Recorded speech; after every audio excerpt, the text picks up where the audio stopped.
and 5% for the first time since October. The positivity rate refers to the percentage of all COVID-19 tests performed that turn out to be positive. OCTA adds NCR's reproduction number, or the number of individuals an infected person can pass the virus to, also increased to 1.03 as of December 25th and may still rise to 1.39 if the current trend continues. OCTA said there is now concern that this is not just a holiday uptick. A doctors group is also sounding the alarm and increasing COVID cases. The group says the rise in new cases is worrisome since cases increased to over 100% in a span of 5 days. It's quite worrisome, and we need to really be very cautious in ensuring that we don't increase this number further. We have actually seen also the slight increase in the number of cases that are being seen in the emergency room. There were even days wherein, like let us say we see 10 cases, and then out of the 10 cases, we see 5 of those people turning out to be positive. So that's really being felt quite in reality, in the hospitals. And this is actually causing a lot of worries for us, because we know that we need to really brace up for the possible surge if the behavior of people continue to be the same. Health experts and officials, as well as Malacanang, are advising the public to continue adhering to minimum public health standards, including the proper wearing of masks. The palace reiterates authorities can escalate alert levels anytime if necessary in areas where there is a spike in cases. Authorities have tracked down the close contacts of the 4th known Omicron case in the country. The health department said it is now verifying the swab test results of 22 people who have come into contact with the patient aboard her flight back to Manila last December 10th. That includes her husband, who already tested positive for COVID-19. The new variant is now in over 100 countries. Early studies show Omicron causes mild disease but more transmissible than the other variants.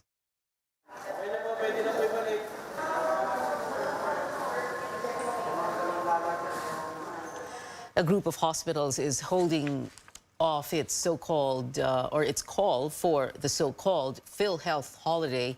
The Private Hospitals Association made the announcement following a meeting and hearing request from concerned patients and citizens. The group earlier planned to stop accepting claims from state health insurer PhilHealth from January 1 to 5 in a show of support to hospitals that have decided to cut ties with the agency because of its failure to pay claims. Private hospitals have long complained about the mounting unpaid claims to the agency, which they said affected their operations amid the pandemic. PhilHealth admitted delays in its payments, but said it is working to improve its processes, especially for COVID-19 claims.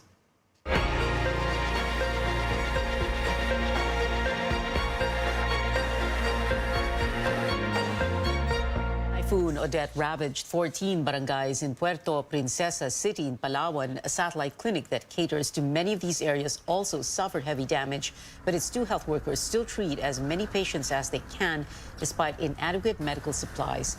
Tristan Nadalo now joins us live from Puerto Princesa. Tristan? Tia, we are now standing here in Barangay San Rafael, one of the most devastated barangays in Puerto Princesa City due to Typhoon Odette. A vital healthcare facility here is now in critical state as the satellite clinic in San Rafael now deals with lack of manpower, damaged properties, supplies and equipment, and in-rush of patients. 2 health workers in this satellite clinic in Barangay San Rafael, Puerto Princesa City tried to accommodate as many patients as they can amid the punishing storm, including a pregnant woman who needs to deliver her child, but roads have become impassable. The midwives then took a boat to bring her to the nearest health facility at that time. But when they returned to the clinic, they saw the extent of the damage left by Typhoon Odette. Sobrang lakas po ng hangin noong time na yon. Kaya na bagsakan po na malaking puno yan yung bubong namin. Butas-butas na rin po yan yung clinic namin. Pinagtatsagaan na lang namin. Tumutulo po yan pag may kunting hangin, kunting ulan. Tumutulo din po yan sa loob.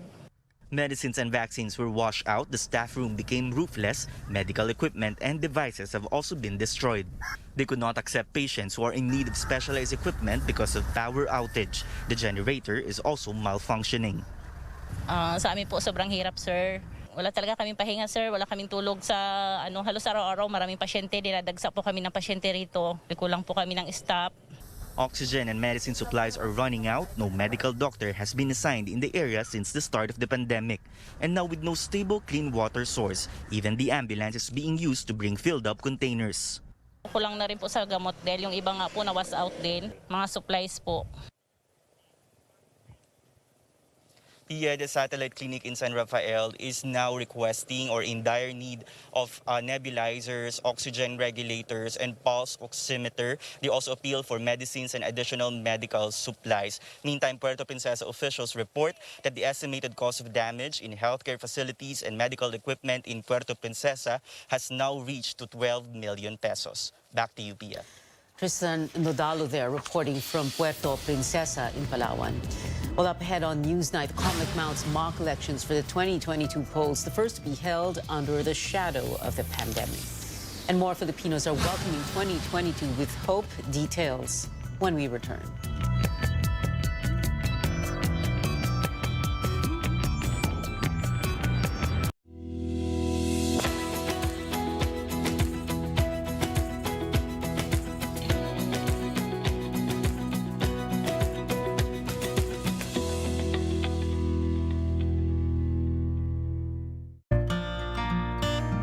Ngayong pandemic, serving others is the best. Sa pagtutulungan, patuloy ang ating laban sa buhay. Kaya dapat always healthy. With proper diet, exercise, and MX3 coffee mix to ignite my day. Hi guys! Lagi akong focused, active, at extraordinary. Because the most important things in life deserve nothing less. MX3 coffee mix, my choice. Payment solutions made easy, collection solutions made efficient, and managing bank information made easy. The Bancom way. Bancom cash management solutions ensure companies more efficient payments, better cash flow, and easier cash and check collections. Bancom Pay offers payment solutions that will deliver your company's needs more efficiently with Cash Pay, Check Pay, Direct Pay, and GovPay.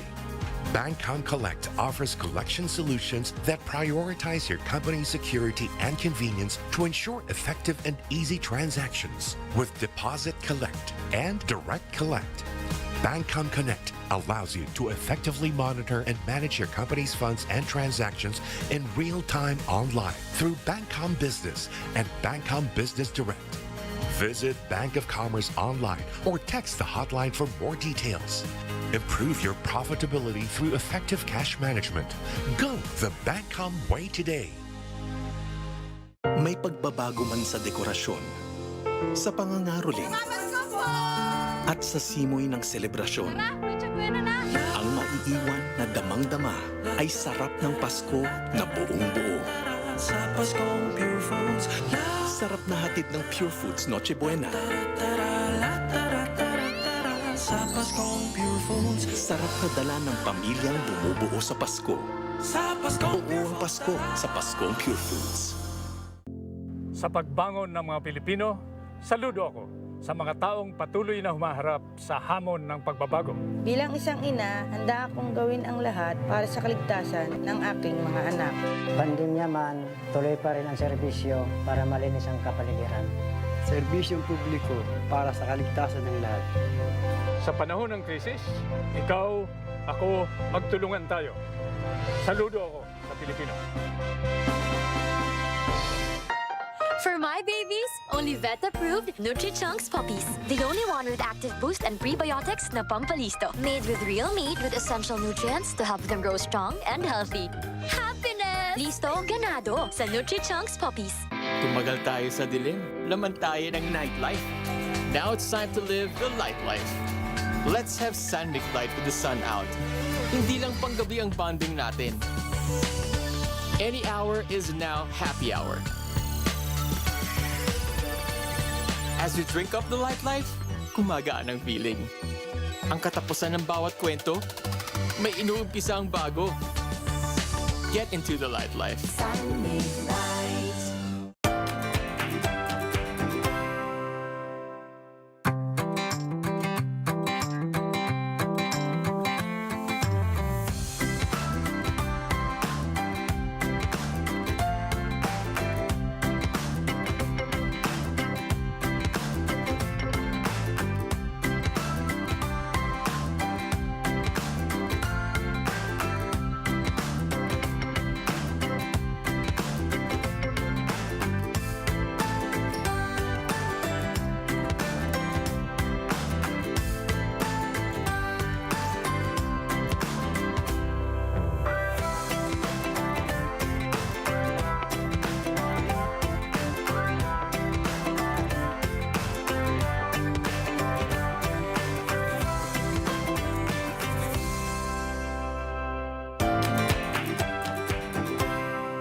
Welcome back to CNN Philippines. The biggest public hospital in Region 8, the Iriga Regional Hospital, is still recovering from Odette's onslaught.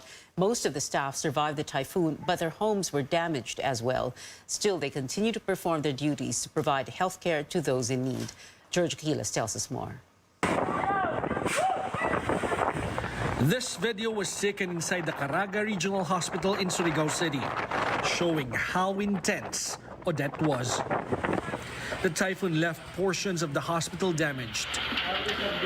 Nurse Jamar Abalo recalls how they worked to keep their patients out of harm's way. Yung mga helper natin at hospital attendants, tumulong sila para maglagay ng mga bed dito sa hallway para in case of meron na talagang medyo malakas na yung hangin, ma-evacuate namin from a high-risk na area or hazardous place to safer place. Almost 2 weeks since the onslaught of Odette, its traces are still evident all over the hospital. Destroyed ceilings, broken windows, damaged roofings. Some patients are even temporarily staying at the hallway, while some wards remain unusable. Hospital Chief Dr. Cheryl Gutinga says their COVID-19 facilities, like the operating room, laboratory, and vaccination center, are now out of order. The estimated cost of damage at the biggest public hospital in Iriga region is initially pegged at 18.5 million pesos, or around 20% of their annual budget. While most staff are also victims of the typhoon, like Nurse Elmer Zapanta, they still come to work to perform their sworn duty. Kung wala kami, din paano na yung mga patient? So kailangan talaga ng help kasi talagang increasing yung number of patient namin.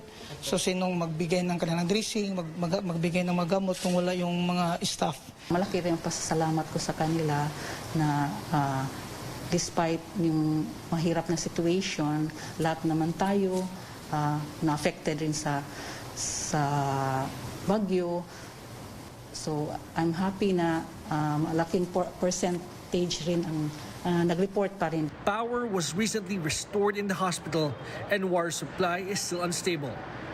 Despite these problems, the hospital management pledges to continue helping patients in need, even if the hospital itself needs help too. From Surigao City, George Cahiles, CNN Philippines. Another province heavily devastated by Odette wants the national government to do better in aid distribution. Bohol Governor Arthur Yap said in an online media forum that as of today, the Social Welfare Department has only given 50,000 food packs to families in need. But the provincial government was able to hand out 90,000 packs and might exceed 100,000 by month's end. Over 200,000 families were affected in Bohol. Yap calls on national agencies to hasten transmission of funds and distribution of relief goods. We have to do a better job. And kung pondo, may tanong ka dito, yung pondo from the national government, well, I was informed that Malacanang set aside 28 million for the province of Bohol. And we're still trying to find out now what nature are these funds so we know how to spend it. Yap also urges the National Grid Corporation and telco providers to work double time to repair power and communication lines to speed up relief efforts.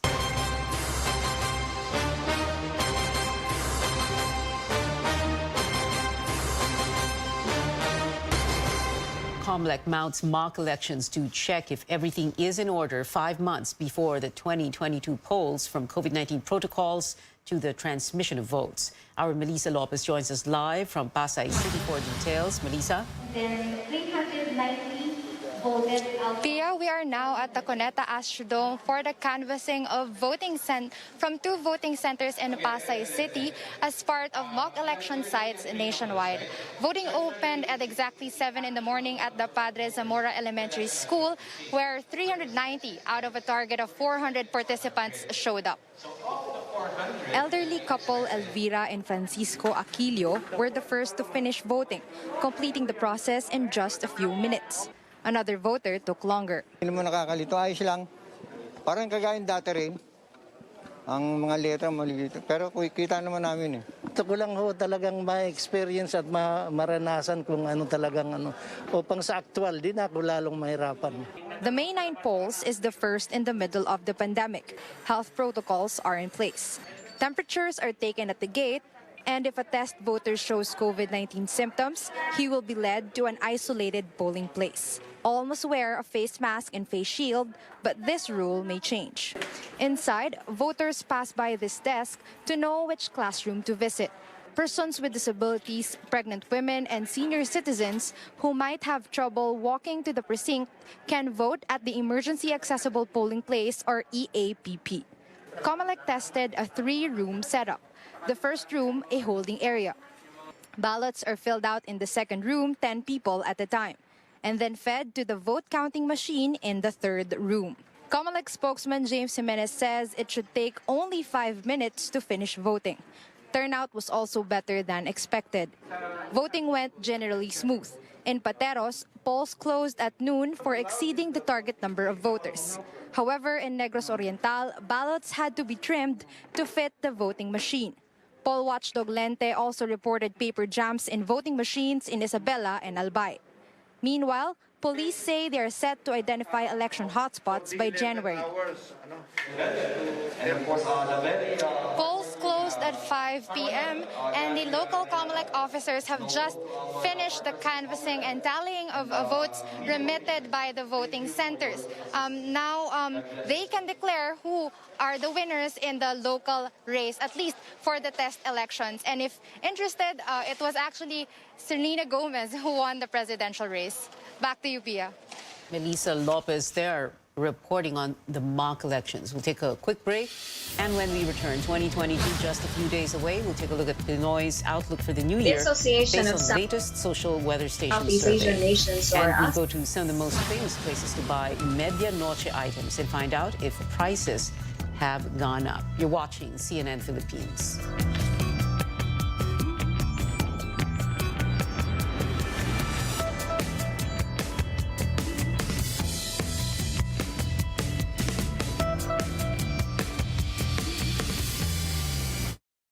Welcome to our world, where we empower our customers to determine their personal path to financial success. Introducing the Bancom Experience Program from Bank of Commerce, an exclusive membership program for a discerning few.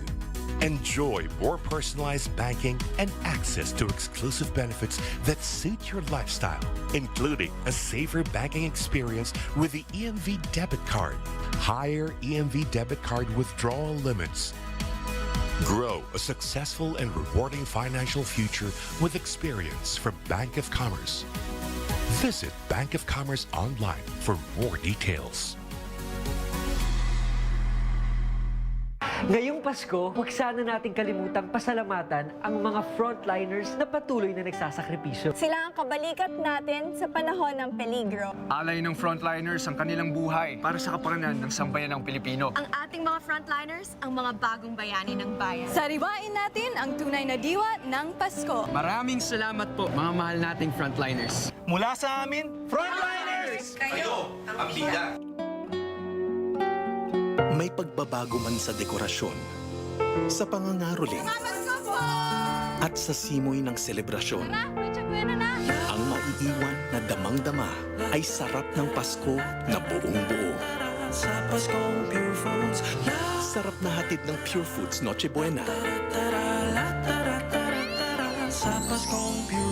Sarap na dala ng pamilyang bumubuo sa Pasko. Buo ang Pasko sa Paskong Pure Foods.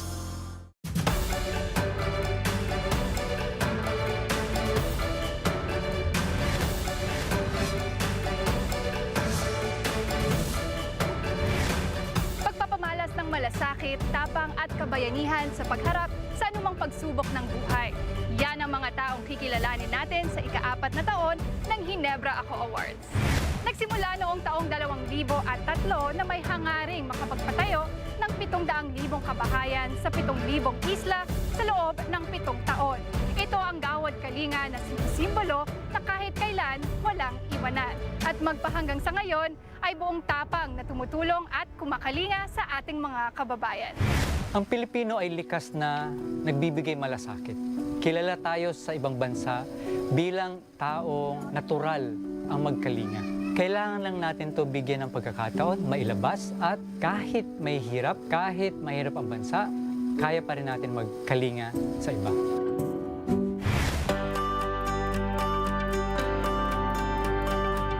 Para sa akin, si Gawad Kalinga ay hindi lang po siya bahay. Inspirasyon po siya sa akin, bagong bahay, bagong buhay, bagong bayan. Ito pala yung buhay na hinahanap ko na noon pa. Hirap po talaga kami sa buhay dati. Nangangalaka lang po kasi kami dati. Nung nasa tanay po ako na na-aksidente po ako, nag-aasikaso po ako sa asawa ko. Kaya salamat po sa mga tumulong sa amin. Lalo na po nalipat kami dito. Mga kapitbahay po namin, hindi po kami kinalimutan na tulungan.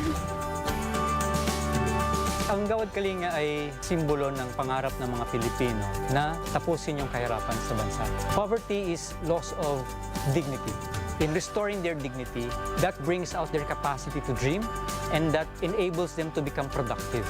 Importante na maintindihan natin na sa bansa, kailangan yung pagkakalinga at yung maipadama sa ating mga kababayan na hindi sila napag-iiwan. Kaya yung barangay walang iwanan ang hangarin ay paano natin malulocalize yung solutions. We hope to create these on-ground platforms and connect them to online solidarity. Kaya habang nilalabanan natin yung challenges ng pandemic, huwag nating kalilimutan na tulungan din yung ibang mahihirap na maitawid din yung kanilang buhay. Tayo sa Gawad Kalinga, we believe na walang iwanan. We should never say die.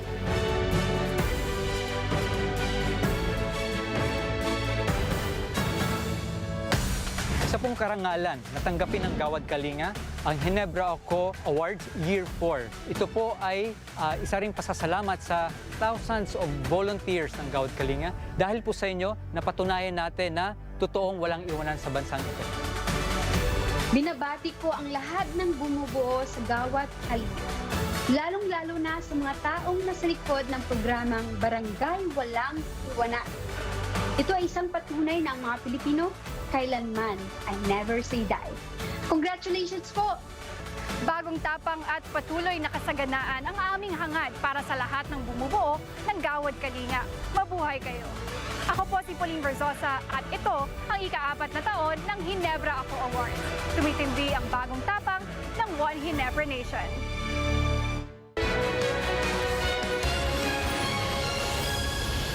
Welcome back. New stamps from the Philippine Postal Corporation come out tomorrow, meant to feature our national heroes' compassion for the Filipino people. The release is in commemoration of Jose Rizal's 125th death anniversary. The block of 4 postage stamps were designed under the theme Rizal para sa agham, katotohanan at buhay will be sold at 12 pesos each. More Filipinos welcoming the new year with hope. That's according to the latest Social Weather Station survey. It found that 93% of adult Filipinos are hopeful about 2022. That is slightly up from 91% last year. But this year's figure is still lower than the 96% recorded in 2019 before the COVID-19 pandemic struck the country. Malacanang welcomes the results of the latest SWS survey. That's a huge majority, of our kababayans looking forward to a better 2022. Pero nasa kamay po natin lahat yan. Sa pagtutulungan po natin, we can overcome yung challenges natin dito sa COVID. The survey covered 1,440 participants nationwide from December 12 to 16.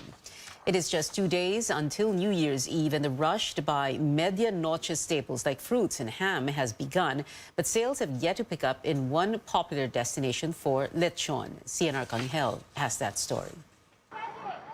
Bowls of freshly cooked lechon are for the taking outside shops in Loloma, Quezon City as early as 10 a.m.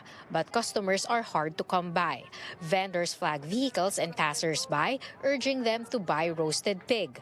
With just 2 days before New Year's Eve, lechon vendors say sales have yet to pick up. Some vendors blame low sales on the high cost of pigs, which translates to high prices. A 5-kilogram lechon, which used to be sold for around 6,000 pesos, now sells for between 8,500 pesos and 9,500 pesos. Supplier na lang kumita eh. Ang lechonero walang kinikita. Dahil sa sobrang taas ng bigay nila sa amin. Swerte na yung maka 1,000 kaming kita sa isang bakbuy. Minsan 500, minsan tabla pa. It's a different story in Divisoria, the popular bargain marketplace in Manila, where round fruits are in demand. Prices also increased ahead of the new year, but customers still buy fruits for prosperity in the coming year. There's also a long line of customers at a famous ham store in Quiapo, Manila. 60-year-old Rosario Francisco traveled from Bukawi, Bulacan to buy 2 kilograms of Chinese ham for New Year's Eve. A kilogram of sliced ham costs 1,540 pesos, while a kilogram of deboned whole ham sells for 1,460 pesos. A kilogram of bone-in ham sells for 1,600 pesos. Francisco says it has been a tradition to buy the choice ham, so she saves up for it even if there are cheaper alternatives. High school, working student na ako eh. So pinag-iipunan ko siya every New Year. Laging meron yan. Whatever items are on the table for medianoche, shoppers say nothing will replace welcoming the new year with loved ones by their side. CNR Kanghel, CNN Philippines. And that's it for tonight. Join me again on news.ph at 7 p.m. I'm Pio Ontiveros for Newsnight, where we go above and beyond the headlines.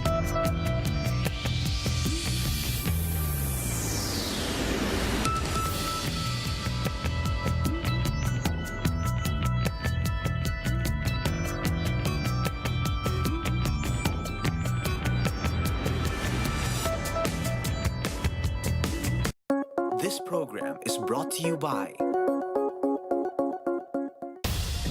Ako si Ruth Cabal. Ito ang Newsroom ngayon.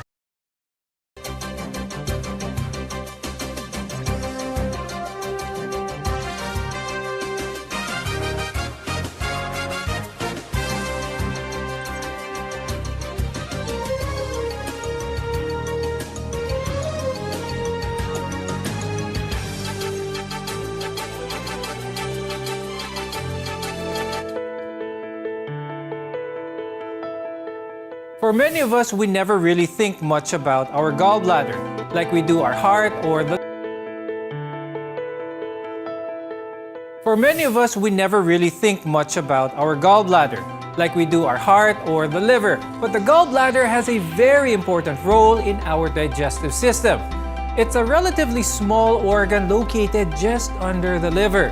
And there's a reason why these two organs sit next to each other. Think of them as the liver as some sort of a factory, while your gallbladder is like a warehouse. Now, the liver produces bile, while the gallbladder stores and releases that bile to help break down mainly fats when you eat. You need bile to break down fats, which are actually one of the hardest parts of the food to digest.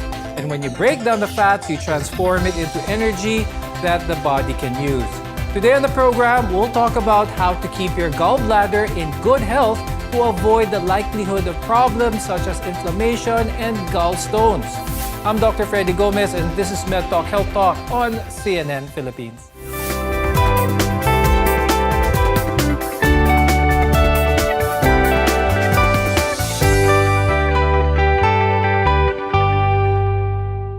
The gallbladder is a key component of our digestive system, and our guests are here today to tell us more about how it works, what it's for, and why we need to ensure that our gallbladder is healthy.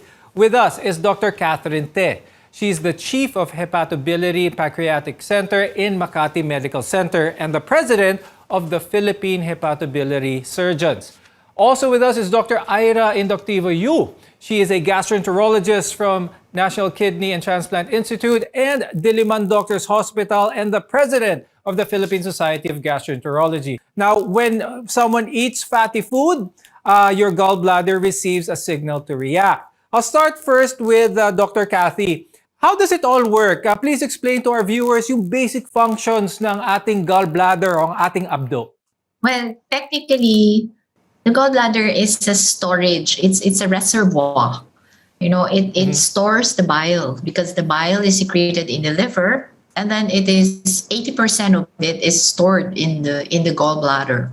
Once we eat, there is some signal that is sent to the gallbladder to stimulate it, and then it will send the bile or push the bile down into the biliary tract to bring the bile down to the intestines for digestion, to help in the digestive process. So technically, it's just a reservoir. But bile has other functions as well. Dr. Ira, let's talk about that next. Some of the other functions ng bile natin.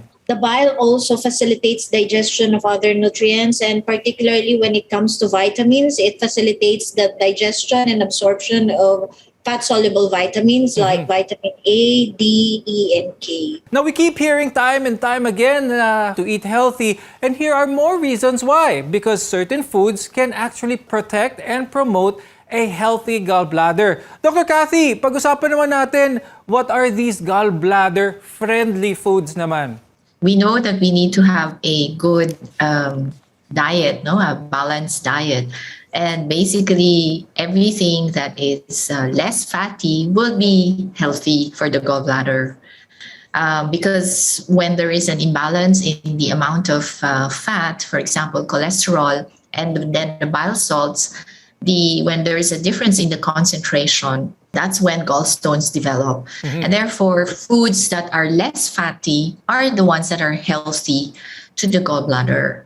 Okay. So that's in a general sense, no? Right. But there are some certain kinds of food, for example, fish, sardines, leafy vegetables, and these are very good food for the gallbladder. Now, when you look at the list that was shown to you, you can see a variety of protein and vitamin-rich food. And these are a mix of food items that can also make you enjoy your meals at the same time. Now, fruits and vegetables are especially full of nutrients as well as fiber. So incorporate these into your diet, not just to keep the gallbladder healthy, but they're good for the overall health of your body. Now, Dr. Ira, pag-usapan naman natin yung mga food items na pwedeng mag-increase ng likelihood ng mga problema sa gallbladder. So what are some of the foods that our viewers should avoid naman? Anything that is very high in fat, anything that is very high in oil, the processed foods, we should try to avoid them. Avoiding this type of food will decrease the likelihood for patients to have gallbladder stones or gallbladder sludge. And if it so happens that you already have the stones there, if you try to avoid, again, oily processed foods, there's now a decreased likelihood for you to have inflammation of your gallbladder. So stay away from them. Stay away from eating too much lechon and sisig, and try your vegetables and fruits. So even if there's a fiesta and the Christmas break is coming, try to control the urge to divulge too much, to indulge yourself too much on fatty foods. Ultimately, we want to avoid gallbladder problems such as gallstones or the inflammation of the gallbladder, and our food choices can make or break that situation. So how do we treat these various conditions? We'll find out when we return. So stay with us on MedTalk Health Talk, only here on CNN Philippines.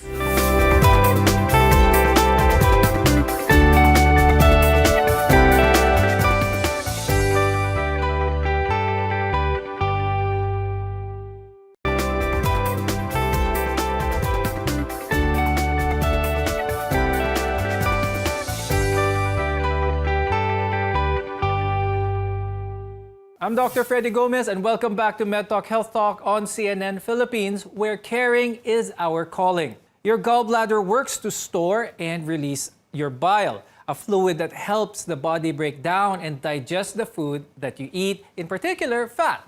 Fat takes longer to digest than other foods, but you need it. It supports several of your body's functions and gives your body that energy that it needs. It's in our best interest to keep our gallbladder healthy throughout the food we eat. Dr. Kathy, explain natin sa mga viewers kung ano ba talaga ang mga gallstones. How does it form? That's really the most common problem that we encounter, the gallstones, no? Basically, the bile has to maintain a certain balance in the concentration of the fats and the bile salts and water. So if there is a critical elevation of one component, for example, cholesterol, mataas ang level ng cholesterol, then the formation of cholesterol stones can happen in the gallbladder. Now, another thing that may disrupt this balance that Dr. Kathy mentioned is that of skipping meals. Dr. Ira, is the practice of skipping meals, can this increase the likelihood of one person developing gallstones? Yes, you're right. Apparently it is. In fact, if you look at the literature, people engaging themselves on crash diets are at higher risk for developing gallstones. So even if this strategy is very effective for weight loss reduction, it has another side to it. And that's what we do not want. If you indulge yourself in too fast weight reduction, in too prolonged intermittent fasting, in the long run, you might end up with gallbladder sludge. Gallstones themselves are not necessarily the problem, and if they're not bothering you, most of the time, they don't need to be surgically removed, but they may not go away on their own. That's why I'd like to ask Dr. Ira, for those who may be concerned that they already have bile stones, is it proper for our viewers to probably, even though they don't feel any symptoms, to have a check with their doctor if they do have beginning gallstones? Is this something that they should be worried about? Yeah, definitely yes. Okay, anything that is not supposed to be in the body should be treated and should be seen by a doctor, and that would include your gallbladder stone. In fact, these stones, even if they are there, patients should be advised properly on how to prevent inflammation of the gallbladder and what to do if ever inflammation occurs. Now, there are certain patients that should be looked into more closely because these are patients that might develop more severe complications of gallbladder. And this basically would include the diabetic patients and the elderly patients, and even patients who are on chemotherapy or immunosuppressants because they have higher tendency for infection to set in. So these are the patients that we should be looking more intently. Now, Dr. Ira, you mentioned quite a few other comorbid conditions, ano? Ibang mga sakit like diabetes for one. Another question is, namamana ba itong mga gallbladder stones? There are some risk factors that have been identified that would increase the risk for gallbladder inflammation when a stone is present. And this would include, first and foremost, the age. Apparently, the older you get, the higher your tendency to have cholecystitis or gallbladder wall inflammation. And they usually ascribe it to an increase in biliary cholesterol secretion in the bile, and the fact that as you age also, unfortunately, the gallbladder emptying time is also lessened. So if you try to connect these two factors together, then there you go. You have a higher tendency for cholecystitis. Now, some also would say that if you had a prior history of a stroke or a cardio or a cerebrovascular disease, you have a higher tendency for cholecystitis. But the connection and the reasoning behind it, although not fully elucidated, is there. So I think these are the people that you should, again, intently monitor for signs and symptoms of gallbladder complications. Could you share with our viewers what are some of the usual warning signs that someone may have a gallbladder that needs immediate medical or surgical treatment for that matter? Unfortunately, most of our patients with gallbladder, they don't feel anything bad. In fact, a lot of them, they will just have it incidentally diagnosed during a general checkup. However, for those who develop symptoms, the usual complaint is bloatedness, or they have this heavy feeling in the tiyan nila, mabigat, makabag. Now, for some patients, they may have pain, colicky pain on and off for several months that they will just dismiss as just having peptic ulcer disease or gastritis. Now, for the more complicated scenarios, these patients could have persistent abdominal pain. They can have even jaundice. They can have inflammation of the pancreas. They can even have sepsis because of cholangitis. Okay. Now, where is the pain usually located? So naturally, if the gallbladder becomes inflamed, the pain is localized in the right upper quadrant or in the middle of the abdomen. These are the usual reasons why they go to the clinic. Okay, now Dr. Ira, as a follow-up to that, if someone feels those symptoms already, does medical treatment have a role here, or is it most often than not a surgical case by this time? If the patient comes to you already with cholecystitis, the recommendation is admit, give antibiotics, and do the cholecystectomy, ideally within the same hospital admission. Okay. The best thing here is don't wait too long. So go see a doctor when you experience any of these problems. Don't set it aside or don't think it may go away on its own. So if surgery is the only option to treat this condition, what does life look like without a gallbladder? We'll discuss this after a short break. Your health is our mission here on MedTalk Health Talk. You're watching CNN Philippines.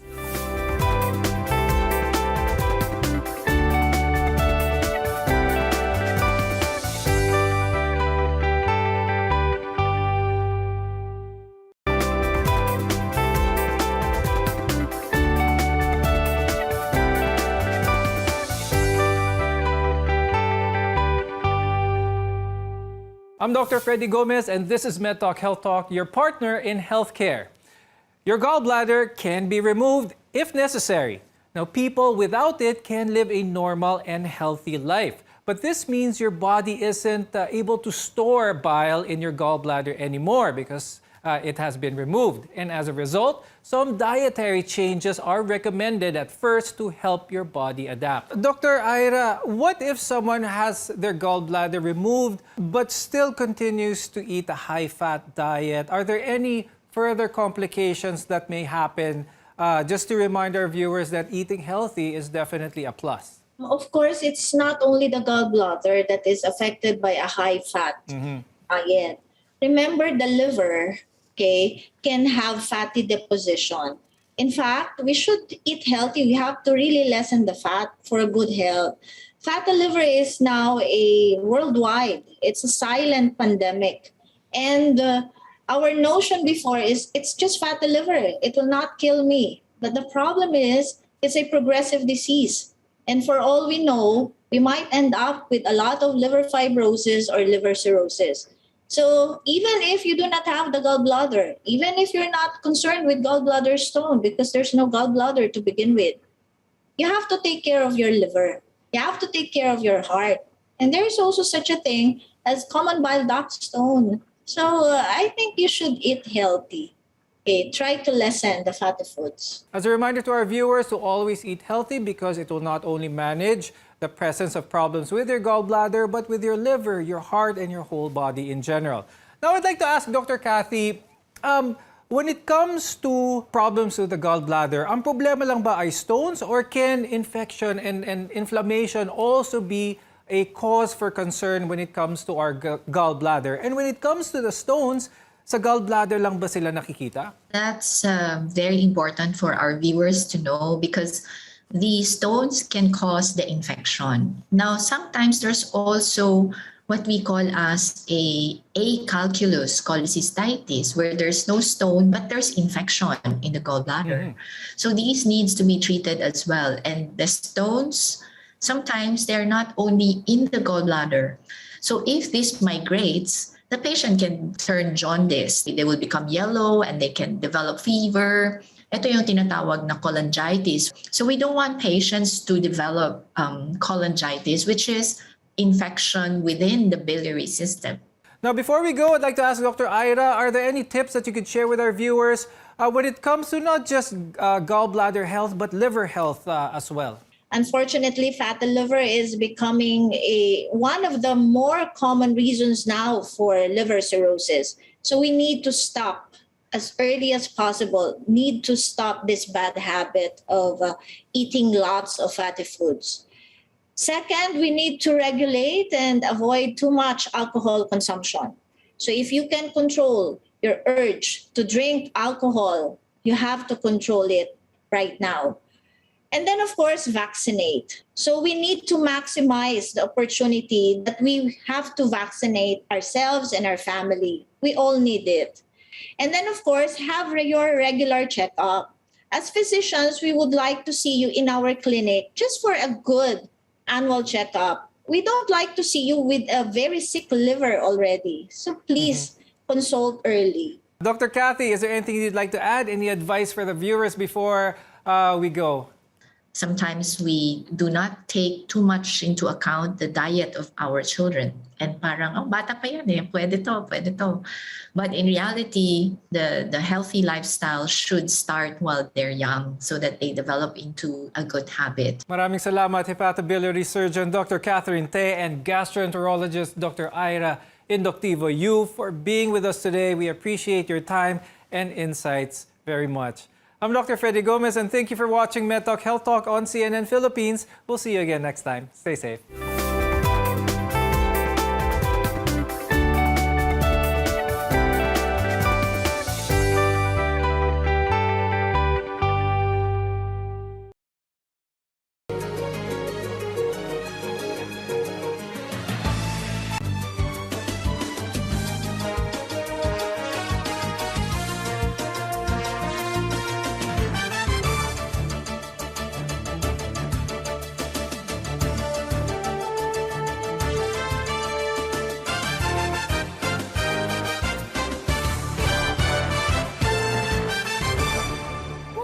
Ay may problema sa mata gaya ng katarata, glaucoma, paglabo ng paningin dahil sa diabetes, pamumula, pterygium, astigmatism, pagluluha, ang eyeberry ang gamot para sa inyo. Ang aking mata po, may mga lumalabas-labas po ng mga itim sa aking mata. Namumula po ang aking mga mata pareho. Pero mula nung gumamit ako ng eyeberry, nawala po yung mga itim-itim at pagpupula ng aking mata. Tapos po, nakakapag-drive na ako ng maigi dahil ng aking mata ay luminaw. Salamat po sa eyeberry, luminaw po ang aking mata.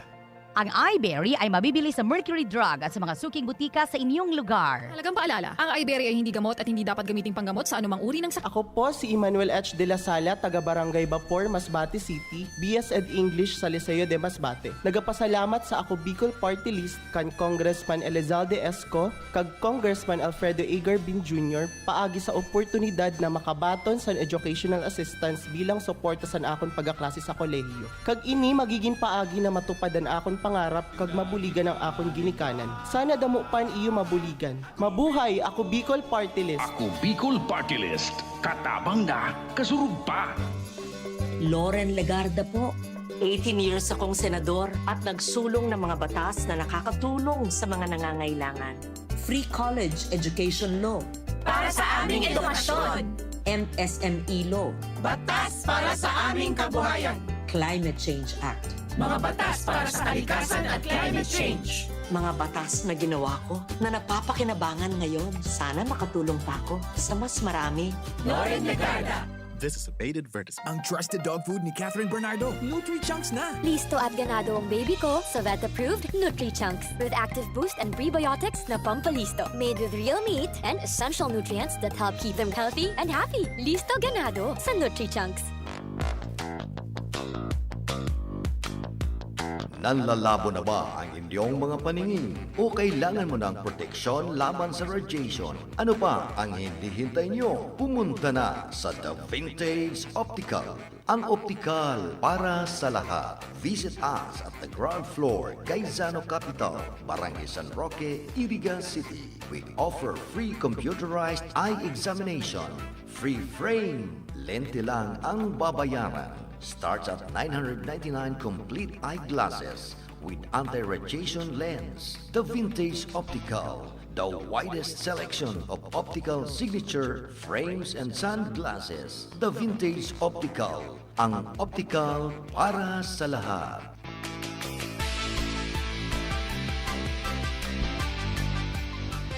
Ringo Honasan po. Sa pagbangon ng mga Pilipino, saludo ako sa mga taong patuloy na humaharap sa hamon ng pagbabago. Bilang isang ina, handa akong gawin ang lahat para sa kaligtasan ng aking mga anak. Pandemya man, tuloy pa rin ang serbisyo para malinis ang kapaligiran. Serbisyong publiko para sa kaligtasan ng lahat. Sa panahon ng krisis, ikaw, ako, magtulungan tayo. Ringo Honasan po. Saludo ako sa Pilipino.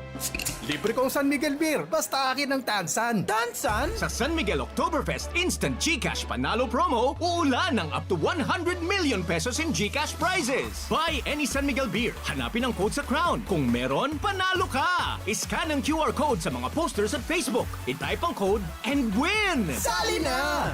Available in areas where allowed. See posters for full details. Promo runs from September 1 to December 31, 2021. Per DOH FDA CFR permit number 0424 series of 2021. Drink responsibly.